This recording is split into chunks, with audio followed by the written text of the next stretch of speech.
Hello, friends. It's Chapo. That's what's called a tell. Yeah, I mean, there's so many freaking red flags here. You know, I interviewed Sam over the summer. Yeah, I want For to like talk a long, about. yeah, for like a long time, right? Like it was a little bit. I don't know if you watched the interview with Andrew Ross Sorkin yesterday at Yeah, I the New York did. Times. Yeah, so it's a little bit like that, where like he just keeps talking, and you're like, do you have somewhere to be? Do you need to do you need to be running? Don't you? Are you supposed to be running like $1 billion? Like we talked for like an hour and 17 minutes. Like it was pretty wild, and he's just this guy where I don't know. It was really weird, man. He was supposedly one of the 100 wealthiest people in the world last year, according to Bloomberg. And you sit with him, and he's a 30-year-old guy. He went to MIT, so he's like quantitatively bright, by obviously, I guess, or that's the assumption. But he's a kid, you know. And they gave him all this money, and he seems to have bluffed his way into like this fortune that he almost got away with. Like he was going around Capitol Hill throwing money left and right, you know, threw a shitload of money at the Democrats. His cohort threw a shitload of money at the Republicans. And when we were on Capitol Hill this summer, every room we walked into, they were like, ooh, I'm not sure we can do anything. SBF was here before. I mean, it was crazy, man. It's nuts stuff. When you interviewed him though, like, I mean, how did he respond to? I mean, did you like push back or critique, like, you know, the ideology of crypto? Like, what were his defenses of cryptocurrency as this revolutionary new technology that will liberate markets or investors?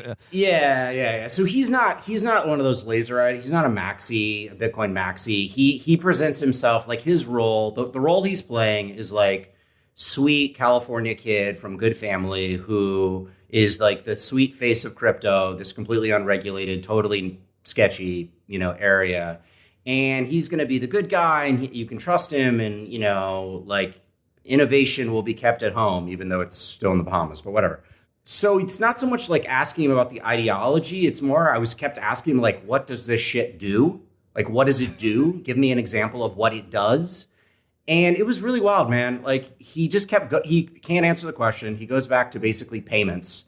He's like, it's going to be a payments vehicle, which is ridiculous because no one uses crypto for payments. I actually asked him to give me like a hard number, like, okay, how much is actually used for payments? Because I found a number online from a few years ago.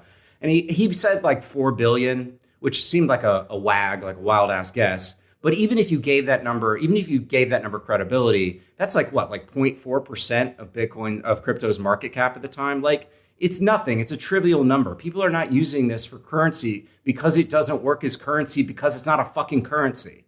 So he's trying to like just sort of bide time and like sort of like explain why this isn't just a totally shady operation. But there's no good answer to what crypto does because crypto doesn't do anything. Like, have you? So you mentioned he was just interviewed by Andrew Ross Sorkin at the New York Times annual Most Evil People in the World conference, their deal book seminar, and you know, like, you know, it was him saying like, you know, I'm sorry, I screwed up, but I didn't consciously defraud anyone. Like, have you been following any of SBF's latest like media interviews and hits? Because I mean, apparently his lawyers are telling him to not go on television, but he seems to have some sort of duty. I mean, like you could look at it like, oh, he's trying to put himself in jail right now, or is this part of like a more calculated PR campaign on his behalf? No, I wouldn't describe much like I wouldn't overthink it. You know, in fraud, they talk about the fraud triangle, which is like the 3 essential components of any fraud. So it's need. You have to have the need to commit the fraud, which can be like greed, but can also be like you make a mistake. Like, you know, we hear about these like rogue traders on a desk. You know, they're selling like convertible bonds in Thailand or something, and they like make a bad trade and they, you know, get behind, but they don't want to admit it. And so they gamble some more and they get further behind. And then all of a sudden, like, they're arrested because they lost, you know, $10 billion on a desk that wasn't supposed to cover a fraction of that. So need is a part of it. And that might be what happened with Sam. Like he might have just like screwed up and gotten behind. Opportunity is the second part. He obviously had the opportunity to commit fraud. I mean, obviously crypto's like it's a paradise of opportunity to commit fraud. And then the last part, the part that we're seeing right now is rationalization.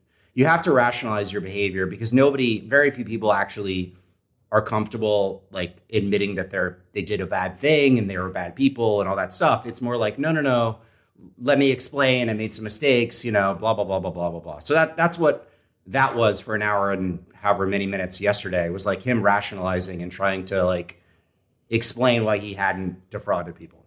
Except the problem was he had. So now, prior to like the FTX implosion and the like cratering of a lot of crypto over the last couple of months or so, the defenders of crypto would always say like the power of crypto is in that it is decentralized and free from like the dead hand of state and regulation, like in market distorting effects like that.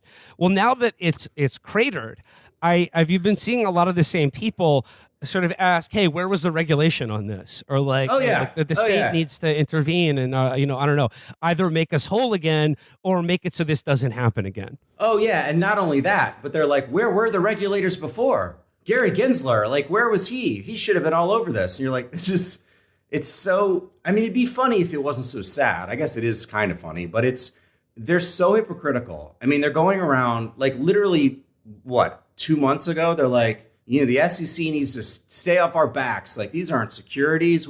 Which ones are securities? We can't tell. They wrote this secret letter. There's like this secret letter from March from eight Congress people, Democrats and Republicans, that was apparently addressed to Gensler that was basically like lay off crypto. This is like corruption, man. This is some serious level corruption. We're talking like, I think we're into probably hundreds of millions of dollars of money that's been funneled into the parties at this point. I mean, the money we know about from Sam and his cohorts alone is getting you to like 80 or 90 million. So then you add in the rest of the industry.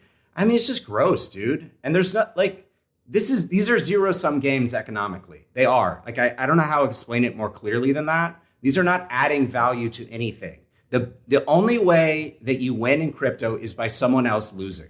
These are strictly competitive. For you to win, someone else has to lose. Now, the winners and losers are not evenly distributed. Like, the winners are the insiders, are the venture capitalist firms, are the people that run the exchanges, are the guys that issue the tokens, right? And there are always people behind these things. Code does not fall from the sky. Code is written by people. And these guys are doing securities fraud. That's what they're doing. And lots of other fraud too. But like, it drives me nuts because regulators were going to go like, oh, these are new digital assets. Oh, let's bring them into the banking system.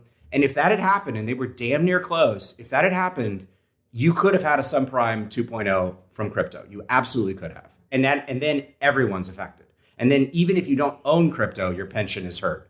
It's happened already in Ontario. The teachers' pension fund invested in frickin' Celsius and like lost a bunch of money. So it could have gotten really bad, man, and it's gross. Sorry, I'm ranting. No. The detail that you shared earlier about FTX getting advertisements placed on MLB umpires' uniforms is, I think, really telling here. If you want to talk about buying your own regulators, but yeah, like it's the only this guy time. and his money